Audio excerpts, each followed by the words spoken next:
Continuamos en Paneo Semanal por Sol 106.5 FM, también en YouTube, en nuestro canal Paneo Semanal y en el canal de Sol 106.5 y en nuestras redes sociales Paneo Semanal, recordándole a nuestros oyentes que pueden hacer sus comentarios nuestro canal Paneo Semanal, denle like, suscríbanse y sugerir cualquier tema, y si usted no está de acuerdo, usted lo dice ahí también. Ya si no pudo llamar, lo ven diferido, y entonces nos insulta por ahí, o nos alaba por ahí, y aquí le respondemos y los recibimos con abrazos a todos. Sí. Todos son bienvenidos. Todos. Pero ya tenemos a nuestro invitado, que no es invitado porque es nuestro, Yetzbel, que siempre nos da, nos deleita con los temas que trata, temas históricos, temas que son del interés. Y hoy tiene un tema muy relevante, muy actual, es el tema de Israel y el origen de los conflictos y toda esa serie de cosas interesantes que vamos a escuchar ahora de la mano de Yetzbel. Muchas gracias, Luis, muchas gracias, Eliseo, por la oportunidad siempre, a los que nos escuchan. Yo soy una escucha también de este programa, siempre. Bueno. Gracias por el privilegio. privilegio. Tú eres el que no oye. Yo soy de lo que llamo, me he cohibido porque como ya ustedes me dieron la oportunidad, yo a veces digo, dejan que los otros también. Bueno, perfecto. Bueno, pero vamos a tocar un tema muy relevante ahora.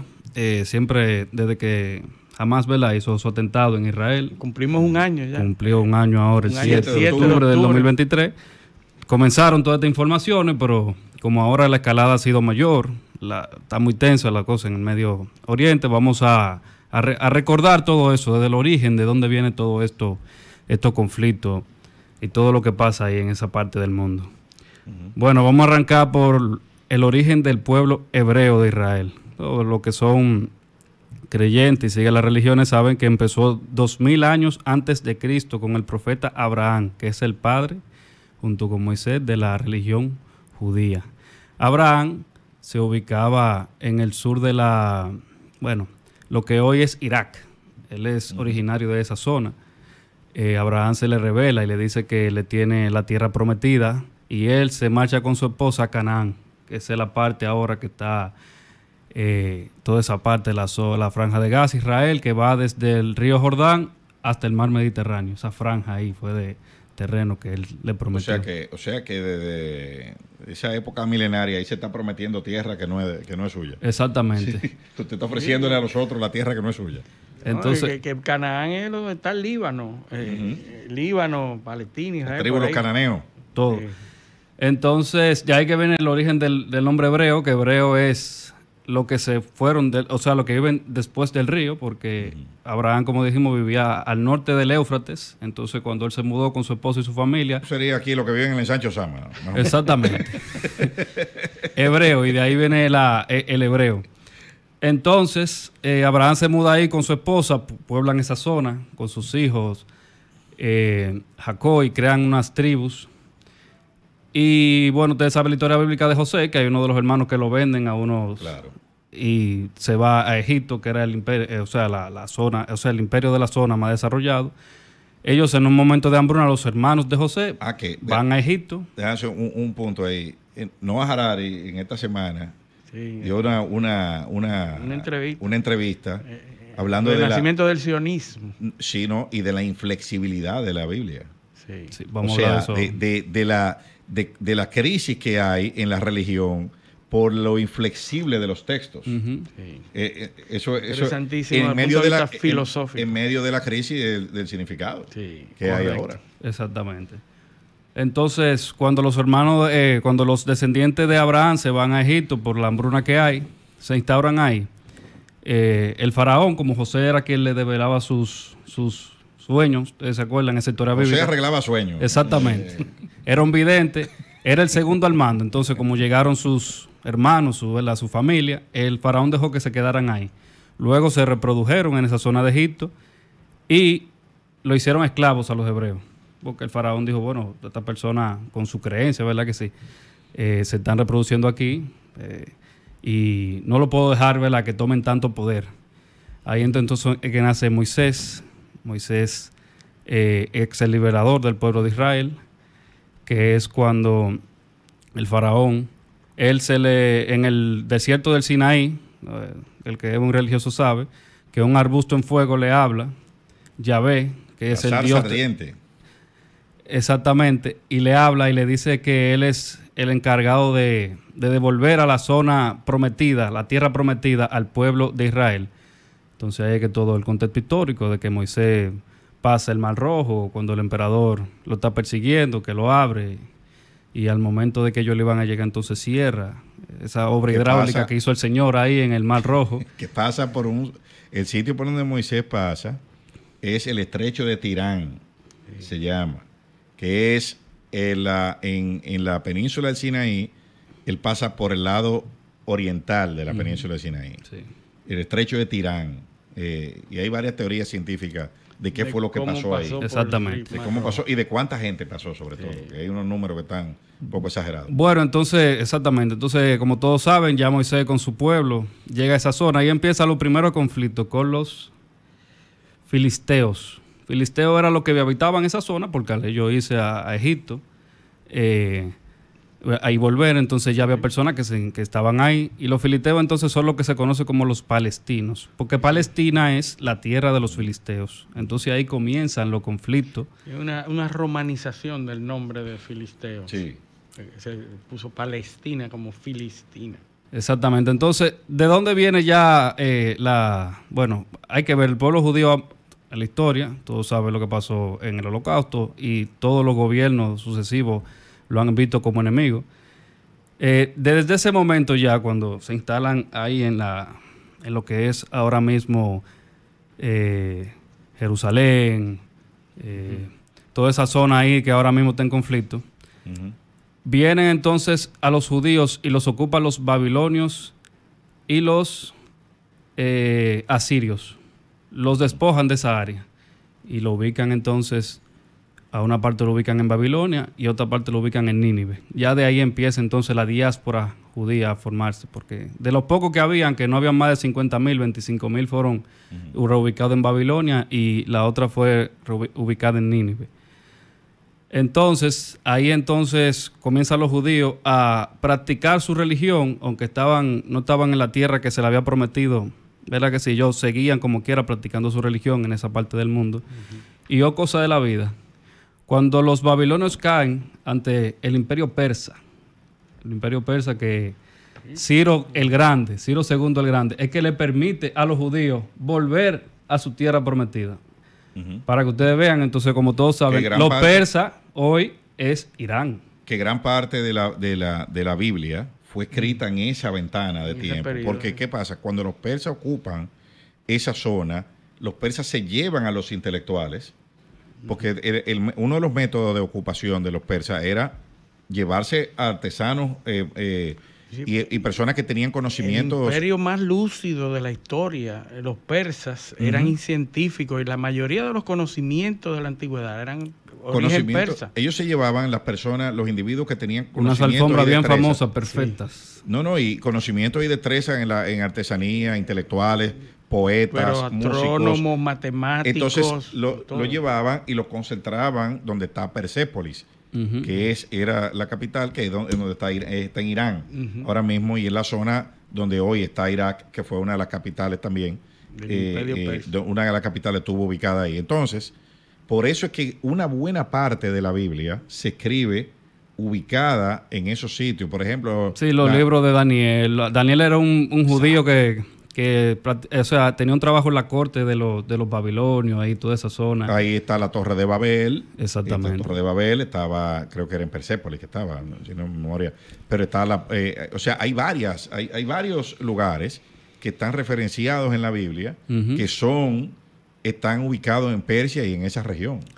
De ahí es que nace, cuando dijimos que desalojaron a los judíos de su zona, y luego que se quedaron, que son los samaritanos, todavía hoy quedan unos cuantos samaritanos en Israel. Que son todos buenos, aparentemente. Exactamente. El buen samaritano. Sí, ahí viene una división. Eran malos y había uno que era bueno. Hay una división entre los judíos, porque ellos escribieron, ¿verdad? El libro, el Torá allá. Entonces hay uno babilónico y hay otro entonces que se quedó de esa zona, y ellos tienen una división ahí clásica. La Torá, no la Torá. La Torá. Sí. La Torá. Entonces, ya un poco más reciente, en el 63 antes de Cristo, Pompeyo, el emperador romano, crea una provincia ahí del Imperio Romano y pone a Herodes como capitán de esa zona. Herodes construye el segundo templo el segundo gran templo allá en Jerusalén. Hay que ver las diferencias de actuación de los imperios. Mientras que el imperio persa saca a los intelectuales, los lleva a la capital y los explota, les saca provecho, mejora las ciencias.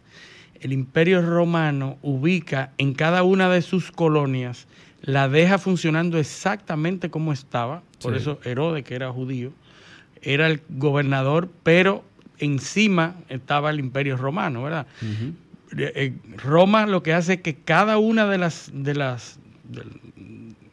los países que coloniza o de las provincias la deja funcionando con las mismas costumbres, con la misma cultura, ¿verdad? Y mientras que otras colonias lo que hacen es explotar la cultura y romperla. Claro, era un método, o sea, por eso llegó a ser un imperio. Sí, por eso se mantuvo en el tiempo. Claro, a diferencia de los mongoles que llegaban y acababan con todo. Acababan con todo. Entonces, y rompían toda la cultura. No se mantuvo, no perduró en el tiempo. Sin embargo, los persas sí se mantuvieron en el tiempo.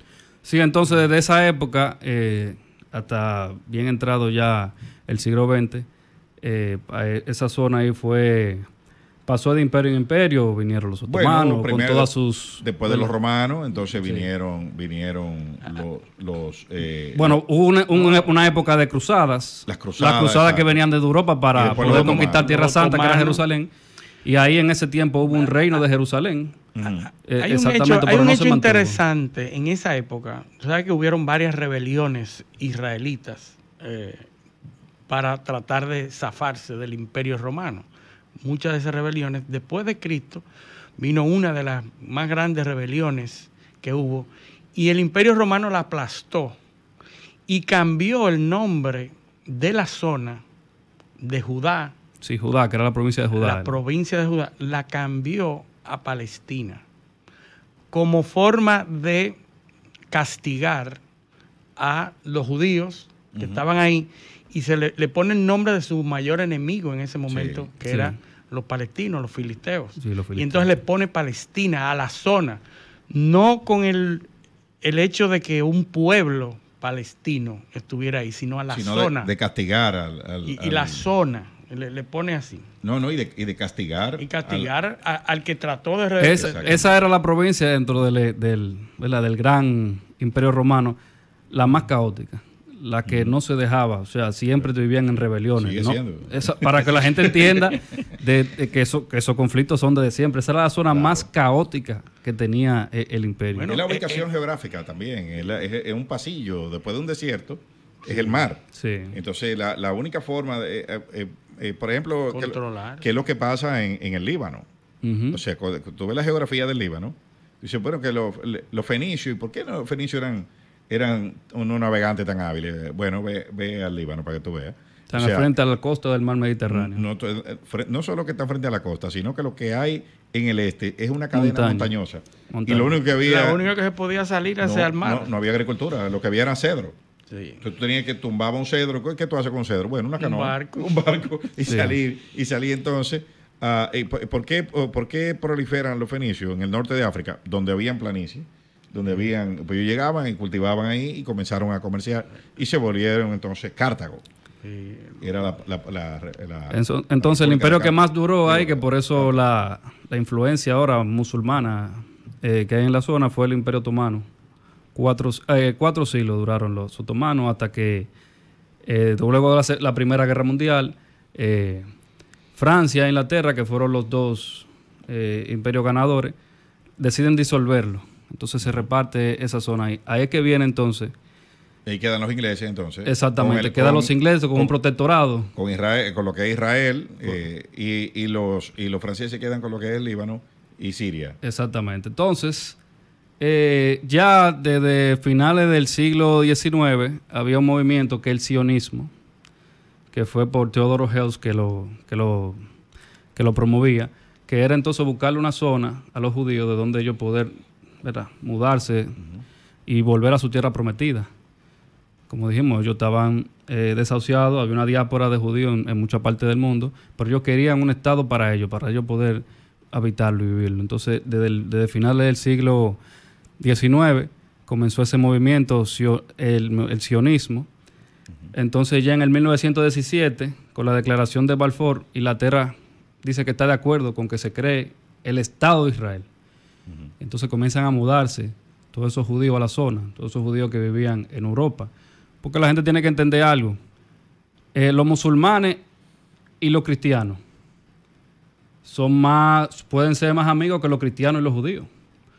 Porque, bueno, es que tienen porque los cristianos el mismo origen abrahámico no le tienen esa sangre en el ojo a los judíos porque fue que crucificaron a Jesucristo. Sin embargo, en el Líbano la persecución a los cristianos es feroz, ¿entiendes? Sí. Que tampoco es... O sea, tampoco es... No es que no pasa. Yo digo es que no debería, porque por asuntos religiosos... Más coincidencia ideológica. Sí. Bueno, cuando hablamos del Corán aquí, había un dato que a mí se me quedó. En la tumba de Mahoma hay una tumba al lado, que esperando a Jesucristo. En la cúpula, claro. en la mezquita de la cúpula verde. Viene con el 12º imán. Exactamente, porque para ellos, para los musulmanes, Jesucristo no murió en la cruz y le están esperando ahí, al lado de Mahoma, al lado de su profeta principal. Jesucristo viene con el 12º imán. Exactamente. O sea, cuando en el fin del mundo, igualito que en el cristianismo. Sí. Son 12, es una religión, por ejemplo, son 12 profetas, 12 imán. Son 12 apóstoles. 12 apóstoles. 12 apóstoles, 12 imán. En el judaísmo son 12 tribus de Israel. Sí. Son todo de 12. Todo parte de una base común. Claro. Pero ahora mismo, en el estadio de las cosas, tú lo piensas y tú dices, bueno, los cristianos son muy alejados, los musulmanes. No. Y más cerca a los judíos, en el entendido común. Porque la base común de todos ellos es el zoroastrismo. Sí, que se practicaba en Persia. El zoroastrismo, que es la religión de los persas, que es la que habla de cielo e infierno, un solo Dios, ¿entiendes? Sí. Es una... el monoteísmo nace ahí. Las coincidencias temáticas que hay entre esas religiones. Y terminó con Yasgar III. Y de las vírgenes y de las madres vírgenes. Claro, y los romanos también bebieron de ahí con la Virgen de Vestales. De Vestales, las Vestales que eran las monjas. ¿Entiendes? Que son lo que son hoy las monjas. Sí. Son todos, por ejemplo, los Reyes Magos eran los Magi. Sí. O sea, es una importación del zoroastrismo y de regiones orientales. Que no se tienen, dice que son 3, pudieron ser 12, porque en el momento que hubo ahí había, bueno, eso era que había un censo en ese momento y había muchas personas que iban de camino a Jerusalén a censarse y por eso se dicen que no se sabe bien con exactitud cuánto eran. Pero bueno.